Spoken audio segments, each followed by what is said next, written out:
जय हिंद, जय भारत, वंदे मातरम। मैं रविंद्र फौजी। साथियों, अभी एक जवान जिनकी वाइफ ने कॉल किया और वो काफी घबराई हुई और रो रही थी। पहले मैं उनको कहा कि भाई आप शांति से बात बताइए क्या है। तो उन्होंने कहा कि सर, मेरे हस्बैंड ने आपका नंबर दिया है और उन्होंने कहा कि इनसे बात कर लो और अगर मुझे सही सलामत अगर घर पहुंचाना चाहते हो तो इनको बताओ, यही मेरी जिंदगी बचा सकते हैं। यहां मैं एक चीज कहना चाहता हूं कि यह विश्वास जो उस जवान के अंदर है या इनकी फैमिली ने जो विश्वास जताया है, ये रविंद्र फौजी पर नहीं है। रविंद्र फौजी कोई बड़ी तोप नहीं है। तोप हो आप सब, ये जो 8 लाख संख्या जुड़ी हुई है ना, ये सब तोप हो और ये 8 लाख फौजियों के सामने, चाहे वो सिविल जनता है, फौजी है, जवान, किसान, उन सब के सामने हमारी इस जवान की फैमिली ने एक उम्मीद लेकर अपनी बात कही है। और उन्हीं उम्मीद के आगे मैं भी हाथ जोड़कर आपको कहना चाहता हूं कि इनकी बात सुने और इनके पति को बचाएं, जो कि सही सलामत ड्यूटी करके घर आ जाए।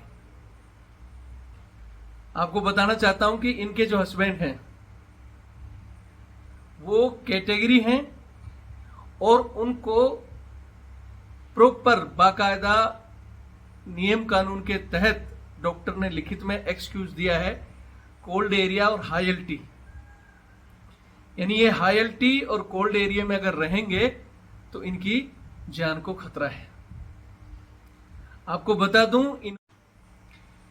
इनकी वाइफ ने मुझे इनकी फोटो और वीडियो दिखाई हैं, मेरे पास भेजे हैं, जिनमें इनके हाथ पैर इस तरह सूज रखे हैं।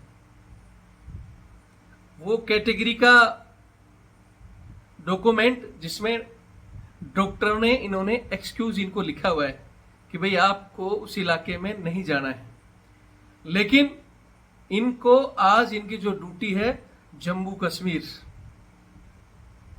श्रीनगर में ये ड्यूटी कर रहे हैं।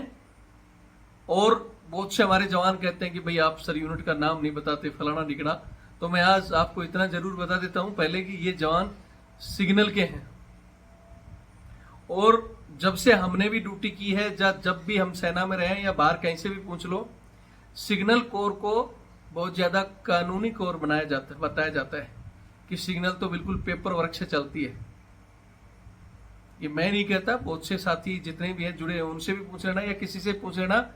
सिग्नल कोर एक ऐसी कोर है जो डॉक्यूमेंट के ऊपर बहुत ज्यादा जोर देती है। तो आज सिग्नल कोर के कमांडेंट साहब या इनकी रेजिमेंट के सीओ साहब, उन सबको कहना चाहता हूं कि आज आप उन कागज को इग्नोर क्यों कर रहे हो? क्यों एक जवान की जान को अपने खतरे में डाला हुआ है? वो जवान कह रहा है कि सर, अगर ये सर्दी में वहां रुक गया इस बार, क्योंकि ये हाल उनका पिछली सर्दी में हुआ और जनवरी फरवरी तक इनकी ऐसी हालत हो गई थी कि ये समझ लो कि बचेंगे या नहीं बचेंगे।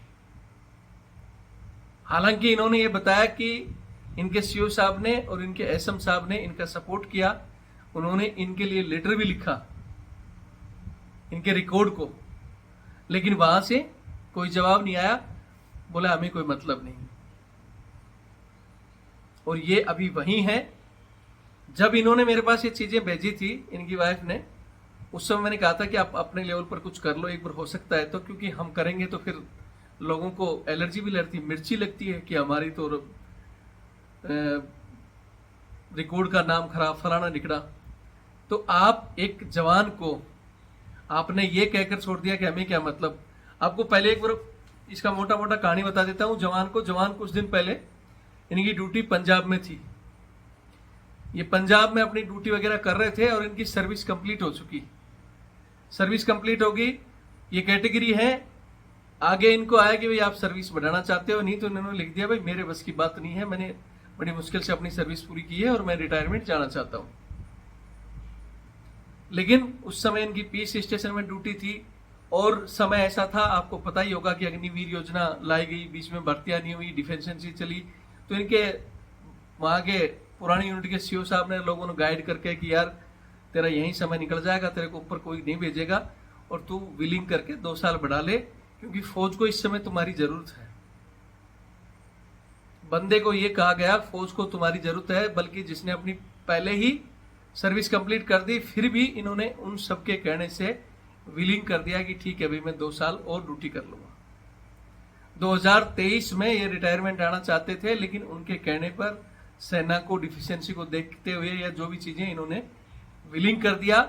और जैसे ही विलिंग किया 2023 दिसंबर में, वो भी सर्दी के मौसम में, इनकी पोस्टिंग टेक दी गई जम्मू कश्मीर श्रीनगर में रिकॉर्ड ने।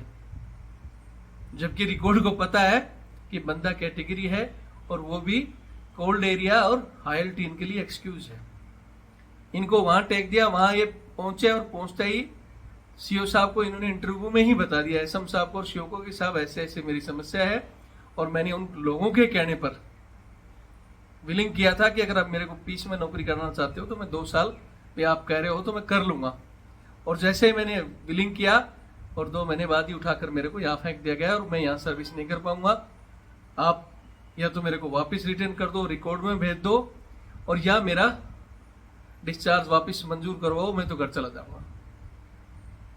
तो पहले वहां के सीओ साहब और एसएम साहब ने इनको कोऑपरेट किया कि भाई ठीक है आप कुछ दिन एक बार देख लो, हो सकता है भाई डॉक्टर ने लिख रखा है लेकिन आपके शरीर के कैपेसिटी को आप सहन कर सकते हो जितना दिन देखो।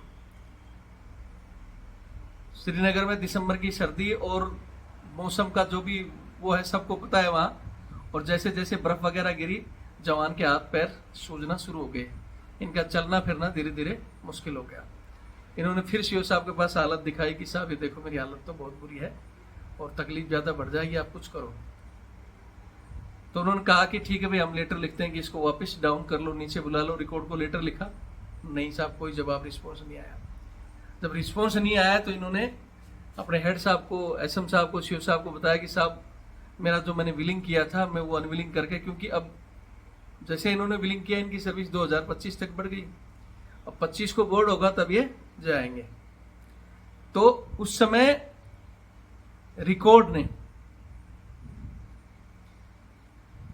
से भी इन्होंने बात की, रिकॉर्ड में वहां किसी भी इनके जो परिचित हेड क्लर्क वगैरह से कि भाई अब ऐसी ऐसी मेरी स्थिति हो गई है और मेरे तो हाथ पैर वगैरह फूल चुके हैं और मेरा तो यहाँ मुश्किल हो जाएगा और आप मेरा वो किसी भी तरह करवा के मेरी डेट निकाल दो और मैं तो रिटायरमेंट जाना चाहता हूँ इस सर्दी से पहले।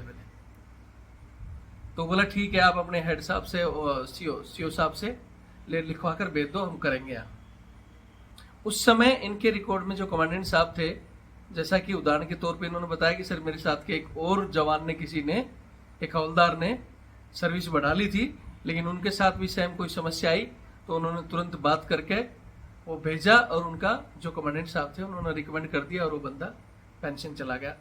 इनको भी बताया कि भाई तुम लिखवा दो, इनके सीओ साहब ने भाई कोऑपरेट किया और वो लेटर लिख के दे दिया। अब जब तक वो रिकॉर्ड में लेटर पहुंचता है तब तक वो कमांडेंट साहब बदली हो जाते हैं, नए कमांडेंट साहब वहां आ गए और उन्होंने उस रूल को खत्म कर दिया। नहीं बोला जिसने विलिंग कर दिया, अब 2 साल बाद ही होगा, 2 साल उसको करनी ही पड़ेगी। और वो लेटर उनका ठंडे बस्ते में डाल दिया और वापस भेज दिया। तब तक जवान ने जब ये फरवरी में कार्रवाई करवा के भिजवाई थी तो उसको लग रहा था भाई मार्च अप्रैल तक आ जाएगा और मैं रिटायरमेंट चला जाऊंगा। लेकिन वापस जवाब गया कि भाई आपको 2025 तक अब सर्विस करनी ही होगी। तो जवान का तो और कुछ तो पहले ही मतलब उससे ज्यादा था, कुछ और दिमाग पर ऐसा लोड पड़ा कि 2025 यानी एक सर्दी और अब तो कहानी खत्म है। फिर उन्होंने सीओ साहब से सबसे किए, बोले भाई अब हमारे हाथ में नहीं, अब क्या करें। कमांडेंट साहब नहीं मान रहे। सारी कार्रवाई करने के बाद में इन्होंने भाई वकील के थ्रू ये कर ले फलाना, वहां कोशिश करके देखी। तब इन्होंने अपनी वाइफ को बताया तो वाइफ कही उन्होंने कि भाई हम आप वाइफ वीडियो वगैरह देखती रहती हैं। तो उन्होंने फिर मेरे को कॉल लगाया और इस बंदे ने भी मेरे वीडियो भी भेजे उनके पास, इनको देखो कि भाई ये आदमी है जो हमारी मदद कर सकते हैं।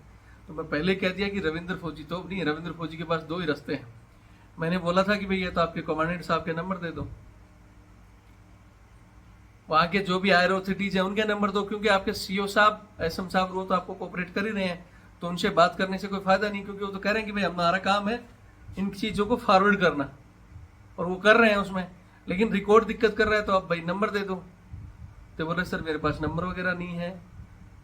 तो नंबर नहीं है तो हमारे पास दूसरा रास्ता है कि पहले बिना नाम लिए वीडियो बनाना। तो आज मैंने इतना जरूर बता दिया कि सिग्नल बंदा है, जम्मू कश्मीर श्रीनगर में पोस्टेड है, और अगर एक सर्दी और इस बार उसने काट दी और उसका ये नहीं हुआ, भैया आपको या तो उसका जो डिस्चार्ज मांग रहा है उसकी डेट निकाल कर उसको पेंशन भेज दो। नहीं आप चाहते हो कि नहीं नौकरी करानी है तो कम से कम उसको हायल्टी और उस कोल्ड इलाके से उतार कर आप रिकॉर्ड में रखो, कहीं भी और पोस्टिंग कर दो, वो बंदा नौकरी कर लेगा। ये संदेश मैं चाहता हूं कि सिग्नल के कमांडेंट महोदय तक पहुंचाएं। और ये मेरी नहीं, एक जवान की वाइफ की, एक जवान की अपील है आप सबसे, जो भी मेरे से जुड़े हुए हैं, चाहे वो जवान हैं, चाहे किसान हैं, चाहे मजदूर हैं, चाहे सिविल भाई हैं, उन सबसे कहना चाहता हूं कि अगर आप चाहते हो कि जवान की जान बचे तो इसको इतना फॉरवर्ड करो कि कमांडेंट साहब तक, उसके बाद ये आर्मी हेडक्वार्टर, हमारे बड़े बड़े जो मिनिस्ट्री ऑफ डिफेंस में बैठे जनरल और नेताओं तक पहुंचे कि जवान के साथ इस तरह की ज्यादती क्यों। आपको ये बता दूं कि कुछ दिन पहले ऐसे ही मैंने एक वीडियो भी डाला था, हालांकि उस कहानी में हमें लेट पता चला, हमारे नायक सुबेदार साहब जो लेटर लिख लिख के कि भाई मेरे को बदली कर दो, मेरे को तकलीफ है, लेकिन उस महाशय ने बदली नहीं किया कि ये तो ऐसे ही मकराई करते हैं फलाना ढिकड़ा, और वो बाद में वहां शहीद हो गए थे। तो ऐसा ना हो कि ये जवान भी जो देश सेवा कर चुके और अब इन अधिकारियों की गलत नीति का शिकार हो जाएं। इनके हाथ में है, ये चाहें तो कर सकते हैं, कोई बड़ी चीज नहीं है। इनके पास अभी किसी नेता का या किसी मंत्री का या बड़े अधिकारी का फोन हो जाएगा, चुटकियों में हो जाएगा। या आज बहुत से खेल सेना में भी चल रहे हैं, कहीं चढ़ा तो पोस्टिंग भी हो जाती है। लेकिन हर आदमी का लिंक नहीं होता, हर आदमी को दे नहीं सकता, ना हर आदमी नेता से फोन करा सकता। अब हर आदमी और आम आदमी के पास क्या है, एक रविंद्र फौजी और उसका ये चैनल जो उन सबकी आवाज उठा सकता है। अगर आपको वीडियो सही लगता है, जो रविंद्र फौजी के दुश्मन जो कमेंट्स करते हैं उनको भी कहना चाहता हूं कि आज मैं मेरा कुछ नहीं कर रहा। जो आप कह देते हो रविंद्र फौजी तो पैसे मांगता है, फलाना मांगता है, कुछ मत करो भाई, लेकिन इस जवान की जान बचाने के लिए वीडियो जरूर शेयर कर देना। बस इतना ही कहूंगा। अगर इसके बावजूद भी आज ये जुलाई का टाइम, जुलाई में वीडियो डाल रहा हूं, अगर जुलाई के बाद में भी अगर इसकी पोस्टिंग नहीं हो रही है, जवान की वाइफ ने दोबारा, मैं इनसे पूछूंगा, उनके हस्बैंड से भी बात करूंगा नंबर लेकर, उनकी पोस्टिंग हो जाती है तो आगे अगर सिग्नल वहां से कोई आता है तो हमें वीडियो भी ये भी हटा देंगे और दूसरा भी नहीं डालेंगे। अगर नहीं वो मानते हैं तो फिर नेक्स्ट में उन जवान का नाम, कमांडेंट महोदय का और सब चीज़ों का जो जो अड़चन पैदा कर रहे हैं सबका बाई नेम हम इसमें डालेंगे, फिर जनता तय करेगी सही है या गलत है। वीडियो देखें और शेयर करें। जय हिंद, जय भारत, वंदे मातरम।